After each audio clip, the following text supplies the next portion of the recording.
Susan Roberts, back with another story for Griot's Corner. This is Step Right Up, how Doc Key and Jim Key taught the world about kindness. We love our animals, and I know around here our marsh tackies are very, very special to us. Back in the days of Mitchellville, they were not only for transportation and for working the farms, but they also had some recreation because they used to race them on the beach. This story is about a special man and a special horse. Spring 1889 stretched a blanket of wildflowers over Shelbyville, Tennessee, but William Doc Key barely noticed. He paced and fidgeted like an expectant father. He had been on hand for plenty of births before, but this one was special. Visions of a future champion racehorse darted through his mind as he comforted his mare, Loretta. Finally, a dark, wet colt lay shivering at her side. Doc knelt to welcome the little fellow, but something was terribly wrong. "He's the most spindly, shank-legged animal I ever did see," he said. Most folks would have given up on the colt right then. But Doc had a kind streak that ran clear through his heart and all the way back to his childhood. William Key was born into slavery in 1833. As a child in Shelbyville, he was full of questions about the world. In some parts of the United States, educating an enslaved person was a crime. Even where it was not forbidden, many owners did not want their enslaved people to be educated. But John and Martha Key, William's masters, like several others in Shelbyville, thought differently. So the Keys allowed William to join their sons for lessons. Learning gave William a sense of freedom.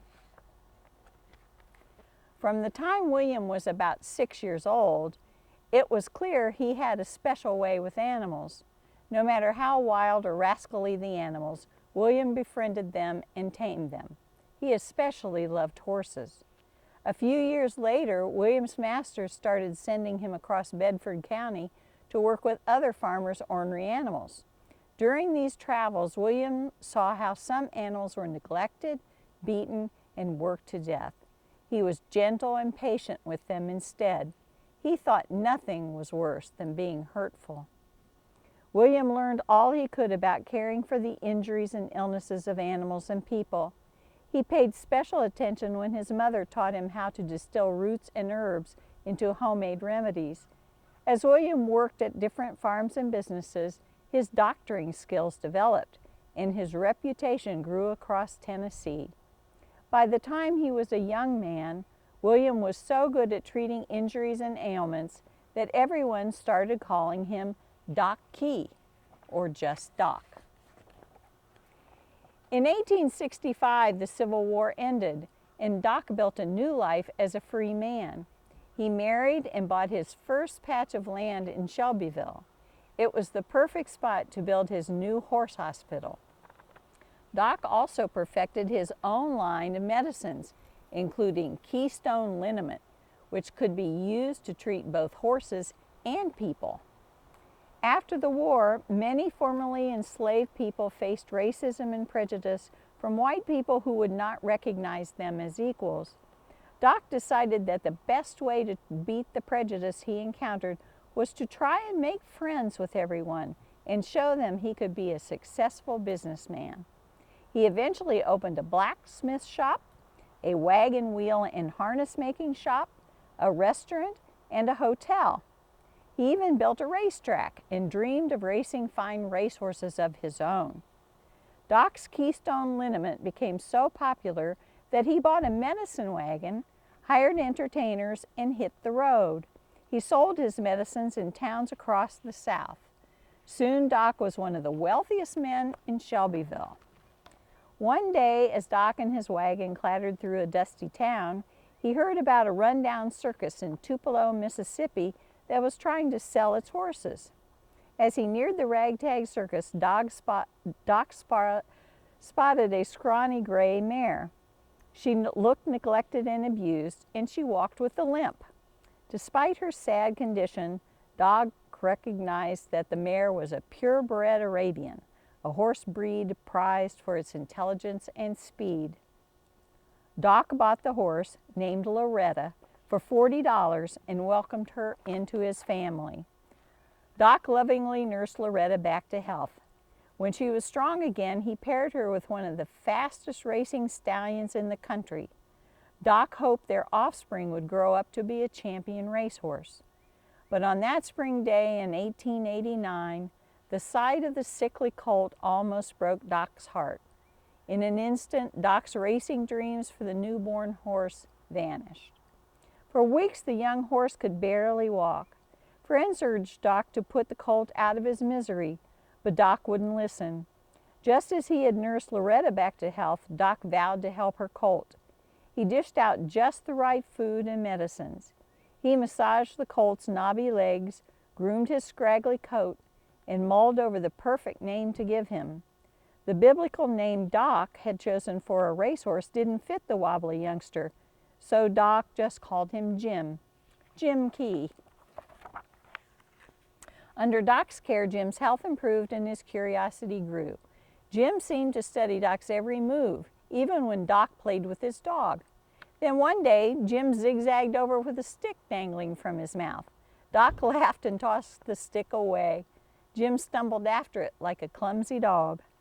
"He was a knowing colt, I tell you," Doc said. "He showed me he could fetch and proceeded to try to do the other tricks the dog could do." Jim learned to sit, play dead, act sick, and roll over on cue. When Jim was about a year old, Loretta died. Doc was heartbroken, but he was also worried about Jim. The orphan colt needed looking after night and day. So Doc coaxed Jim up the porch steps and through the front door of his house. The young horse made himself right at home. When Doc counted money, Jim watched. When Doc wrote letters, Jim watched. When Doc opened and closed drawers, Jim watched. Pretty soon he began to pick at me, trying to imitate me, Doc said. In time, Jim's legs straightened and he muscled up. He grew into a handsome young stallion and too big for the house. Doc knew it was time for his four-legged house guests to move back to the stable.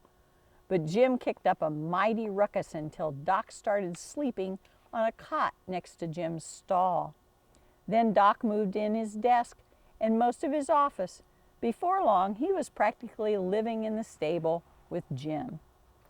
When Doc was ready to hitch up the medicine wagon again, he decided to bring Jim along as his newest attraction. Doc held up a bottle of Keystone liniment and announced for people to gather around. He told the crowd how his sickly, crippled colt had grown strong and healthy. Right on cue, Jim pretended to be sick. He limped and drooped and snorted and wobbled. Then Doc gave Jim a spoonful of medicine and massaged a dollop of liniment into his legs. Suddenly Jim acted well again. He pranced around, frisky as a puppy. The audience clapped and laughed and lined up to buy Doc's medicines. But back at home one day, Doc's wife walked into the stable munching on a snack. "Jim, do you want a piece of apple?" she asked. Jim nodded his head up and down. Mrs. Key ran back to the house calling, "Doctor, doctor, the horse can say yes." Doc began to wonder what else his horse could learn. The stable was transformed into a horse-sized classroom. Doc painted sugar on a cardboard square marked with the letter A and held it up to Jim. A, Doc said. Jim swiveled his ears and listened. Then he licked the card until it was soggy. Doc created a new card out of tin. Every day he patiently repeated A, as he slipped the card between Jim's lips. For weeks, Jim just licked the sugar and stared blankly at his teacher. Doc sighed and shook his head, but kept at it. After 6 months, Jim finally understood. If Doc called for the letter A, Jim grabbed the right card and dropped it into Doc's hand. In no time, Jim learned to fetch the B card, then the C card, then all the way to the Z card. Doc was proud.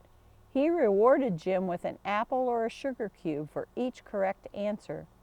Next, Doc had Jim combine letters to spell words, choose numbers to make signs, find flags to identify states, move clock hands to tell time, and a whole lot more. When it was time for Jim to learn to write, Doc painted Jim's name with the sugar on the blackboard. It took months for the horse to learn to lick the pattern of his name. Then Doc slipped some chalk between Jim's teeth so the horse could write his name. The chalk crumbled. They needed a bigger piece. 7 years passed quickly in Jim's private classroom. The more kindness Doc heaped on Jim, the more willing the horse was to learn. Doc was now ready to show the world what Jim could do. Their chance came in 1897 at the Tennessee Centennial Exposition, a huge fair held in Nashville. Doc Key had been asked to help plan a building where African Americans could showcase their art, culture, and inventions. Doc asked the fair directors if he could exhibit Jim. At first the directors laughed.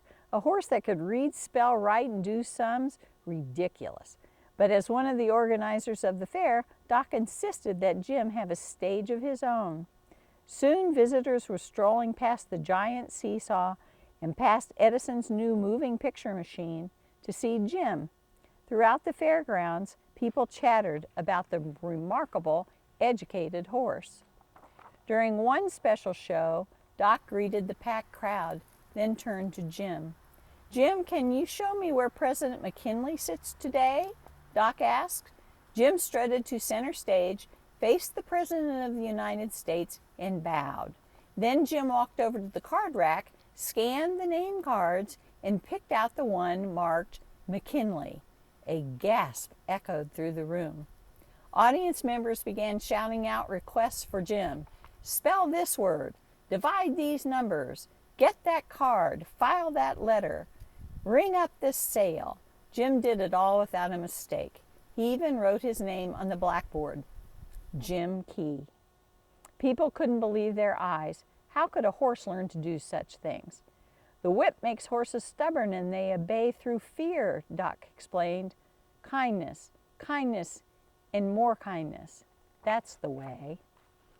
After a while, Doc and Jim caught the attention of humane societies, groups of people who were committed to ending cruelty toward animals. Like Doc, members of the humane societies believed that animals were intelligent, capable of emotions, and willing to learn if treated well.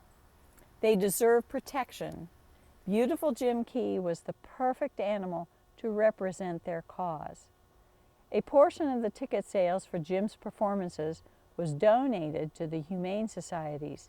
The money was used to buy horse ambulances and rescue cranes, fund educational programs, and buy books about animals for libraries. With their growing fame, Doc and Jim were helping to promote the cause of kindness toward animals. Albert Rogers worked hard to get Doc and Jim onto prestigious stages. In New York, they performed in their own Broadway play, The Scholar and a Model Office Boy. Jim played the parts of a student and a clerk. He answered the phone, rang school bells, identified colors, made change from a cash register, filed letters, and more. At a performance in St. Louis, Jim showed off his math skills. A man called out, "Jim, if you take 7, multiply it by 3, add 9, divide by 3, and subtract 7, what should the answer be?" Jim paused for a moment, then picked up the card marked with a 3. The man jumped to his feet. "You're wrong, Jim," he shouted. "The answer is 7. Jim shook his head. "No, no, no." The audience hurried to do the math. It turned out that Jim was correct. The answer was 3. People asked Doc if any horse could learn the skills Jim had mastered. He said yes, providing he has not been abused. In 1898, school districts around the country had decided that Doc Key and beautiful Jim Key were perfect examples of education and kindness. They canceled school days so students could see Jim perform. Children lined up to compete in spelling bees against the most highly educated horse in the world. In St. Louis, Missouri, Jim won by spelling the word revelation. In Minneapolis, Minnesota, he won with the name Isaiah. In Baltimore, Maryland, he won by spelling the word physics. Other cities came up with different words to test Jim. Most times, Jim won. Around the United States, about 2 million children stepped right up to sign the official Jim Key pledge. I promise always to be kind to animals. Doc Key and beautiful Jim Key were now famous. Record-breaking crowds packed coliseums, theaters, and music halls across the nation to see them. In every city and town, thousands of people bought tickets to attend Doc and Jim's performances. Sometimes police officers had to step in to control the mobs of enthusiastic fans who gathered. Doc and Jim were invited to perform on stages where only white entertainers had been welcome before. Doc would not accept the segregated seating that forced African Americans into the worst seats. He insisted on special performances with equal seating for all. The property owners agreed. They couldn't argue with the most popular attraction in the country. In spite of Jim's many skills, skeptics tried to prove that Doc and Jim's act was all a hoax. They scrambled the letters, mixed up the numbers, scattered the colors and flags. Nothing seemed to fool Jim. In 1901, an investigation was conducted by professors from Harvard University. They studied Doc and Jim's performances looking for signs of trickery. They asked Doc many questions. Some say it's hypnotism and that kind of thing, but I don't know about that, Doc said.